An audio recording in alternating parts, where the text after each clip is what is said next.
Hello, students from Contemporary Issues. Miss Edelin speaking. Today's topic from Taking Sides, Clashing Views on Political Issues is issue number 3, is Bigger Government, Better Government. And if you would pause the video now and turn to page 390 of your text, you will find a little bio on the author of the yes side, Jeff Madrick. And his topic today is the case for big government. As you listen to me read from the text on page 41, you will hear Mr. Madrick make his argument in favor of big government because Jeff Madrick believes that bigger government is better government. And at first he is going to list off all the accomplishments of the U.S. government, and then he's going to argue that big government did not interfere with the ability of businesses to go on about their business, basically. Okay, so on page 41, let us begin. The case for big government. After World War II, almost all economists feared a reprise of the Depression. It was hard to imagine what could replace all the lost military demand, but the opposite occurred. After a pause in 1947, the economy grew as rapidly on average as it ever did before, and the incomes of most working Americans grew faster than ever before. The progressive turn of policy, despite a resurgence of anti-government sensibility, did not deter growth, nor did higher income tax rates, which were raised by Roosevelt during the Depression and were raised again to record levels during World War II, where they remained for more than a decade. The highest tax bracket reached approximately 90%, where it remained until 1964. So that means the highest tax bracket was 90%. That's crazy. To the contrary, bigger government seemed to go along with even faster growth. Roosevelt had proposed a GI Bill of Rights in 1943, among other things, to provide aid for veterans to go to college and to buy a house. Congress raised objections, but in 1944 the GI Bill was passed. By the late 1950s, half of the returning 16 million soldiers financed college or some other training program as a result of the GI Bill. Millions of mortgages were guaranteed by the government. The nation was thus directed in a particular way. The Marshall Plan, under President Truman and named after the Secretary of State who strongly advocated it, provided billions of dollars of aid to rebuild Europe. Dwight Eisenhower, as former president, incurred the ire of the Republican right wing by proposing to expand Social Security coverage to another 10 million workers, to include farm workers and professionals such as teachers, accountants, and dentists. He also increased benefits. Eisenhower said that it was simply clear that not all could save enough for retirement. Eisenhower also advocated the development and federal financing of a national highway system. He had strong support from the major auto companies, of course, and the bill passed in 1956. By the late 1950s, 90% of all homes in America were reachable by road and often by the highway. It was an explicit case of national government coordination and investment that deeply influenced the development of the nation into a new geography of suburbs based on cheap gas, cheap property, and mostly free roads. And by the way, students, Dwight Eisenhower was a Republican. In these decades, the federal government financed and administered the anti-polio vaccine. In the wake of the Soviet launch of the first space satellite, Sputnik, Congress passed the National Defense Education Act, providing billions of dollars of annual grants and loans to support higher education, technical training, and other educational programs. Young people were further spurred to go to college. The National Institute of Health, as an extension of the late 19th century government investment in health research, were expanded dramatically after World War II and accounted for a high proportion of medical breakthroughs. Research and development, or R&D as it's often called, was undertaken in many federal agencies, not least the Defense Department, where the Internet had its origins. The federal government accounted for most of America's R&D. In fact, through the 1960s, topping out at 67% of all such research in 1963. Many economists contend that such intense research efforts account for greater American economic superiority in these years than any other single factor. The Supreme Court under Eisenhower, led by Johnson's appointee as Chief Justice Earl Warren, ordered that public schools be integrated. In the 1960s, President Johnson passed Medicare and implemented his war on poverty, including health care for the poor under Medicaid. Regulatory changes were significant and included landmark civil rights legislation, which protected voting rights for blacks, ended Jim Crow laws once and for all, and forbade gender and racial discrimination in labor markets.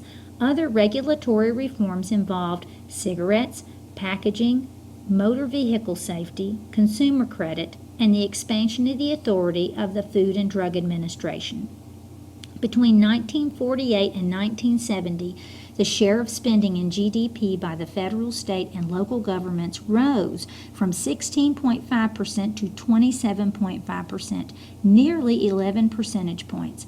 Most of this increase was in social expenditures, yet productivity, wages, and overall GDP grew very rapidly as noted. GDP means gross domestic product. What is the complaint, then, in light of this success? It is hard to escape the conclusion, as noted earlier in this section, that government did not hurt, but significantly helped economies to grow. The economic benefits of government. Few economists disagree with the theory that some measure of public investment in infrastructure, education, and health care is necessary. And students, infrastructure refers to like sewer pipes, roads, water pipes, all the stuff that you can't see that helps to make our civilization go on. Because public goods such as roads and schools benefit society overall more than any individual or business, such investment would not have been adequately undertaken by private firms. Government support is required for primary education, roads, and the poor. Far less frequently discussed is the fact that government can be the focus of needed and useful coordination. For instance, when railroads used different sized track gauges, government was needed to standardize them.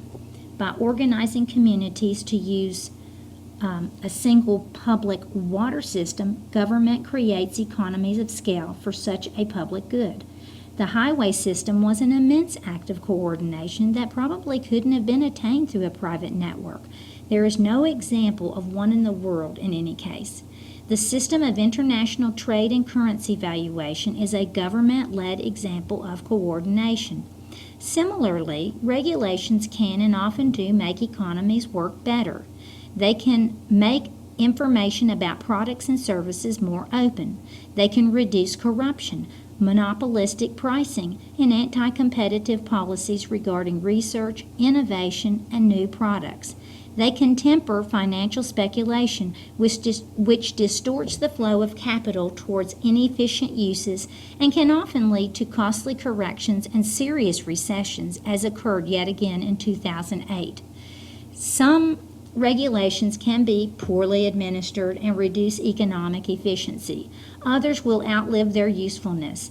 They should be pruned and streamlined over time, but other regulations will be a short-term cost to business that the nation chooses to bear for quality of life and even a better economy. Maintaining the safety of products that consumers cannot judge for themselves is an example, but the safety and effectiveness of products also makes consumers more confident buyers of products. Environmental regulations adopted in the early 1970s have probably been costly to all of us, but they are a cost we bear for cleaner air and water and the diminution of global warming, that means the lowering of global warming. It is no cause for alarm that regulations have multiplied as the economy supplies so many more goods and services to the people. As economies change and grow more complex, it is only natural that more oversight is needed. So he's making the argument for more regulation. At the still more liberal end of the political spectrum, some economists will argue, though not the American mainstream, that programs that help raise and make wages more equal, such as laws that facilitate union organizing, minimum wages, and equal rights, may well aid economic growth, not undermine productivity by creating demand for goods and services, and also reinforcing faith in workers that they will be fairly rewarded for their efforts. He's arguing that paying people well will help them, encourage them to spend money and stimulate the economy. One of the key benefits of the larger post-World War II government, if in some quarters still a controversial one, is also that it makes the economy more stable. Well before Keynes' work during the Depression, there were calls for government spending to create jobs and support incomes. Massive public works projects that reignited economic growth, such as Baron Haussmann's rebuilding of Paris, are common in history.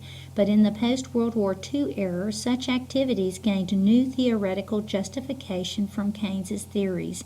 Both Keynesian liberals and some Friedmanite conservatives accepted to one degree or another that fiscal and monetary policy, deficit spending by the Treasury, or adjustment of interest rates by the central bank could help avoid or ameliorate recessions and thereby raise the rate of growth over time. A large government is itself, despite conservative arguments cited earlier, a bulwark against rapidly declining spending. Unemployment insurance, Social Security, and government employment itself are stabilizing factors. If the size of government truly and directly caused the inflation of the 1970s and contributed demonstrably to slower economic growth, it would be reason for concern. But we have seen that it did not in the United States, and nations with far larger governments have produced neither more rapid inflation nor substandard levels of income for their citizens. The public goods and social programs of many countries, from Sweden and Norway to France and Germany, are significantly more generous than even America's. In fact, enlightened regulation has been imperative for economic growth, at least since Jefferson's policies for governing the distribution of land. When done well, regulation keeps competition honest and free, enables customers to know and understand the products they receive, and fosters new ideas. When neglected, abuse becomes easy. Information in markets is suppressed. Capital investment is channeled to wasteful and inefficient uses, and dangerous excesses occur. The open flow of products and services information is critical to a free market economy. The conditions for healthy competition have simply not been maintained under a free market ideology of minimal government that professes great faith in competition. Competition requires government oversight. The wool has been pulled over our eyes.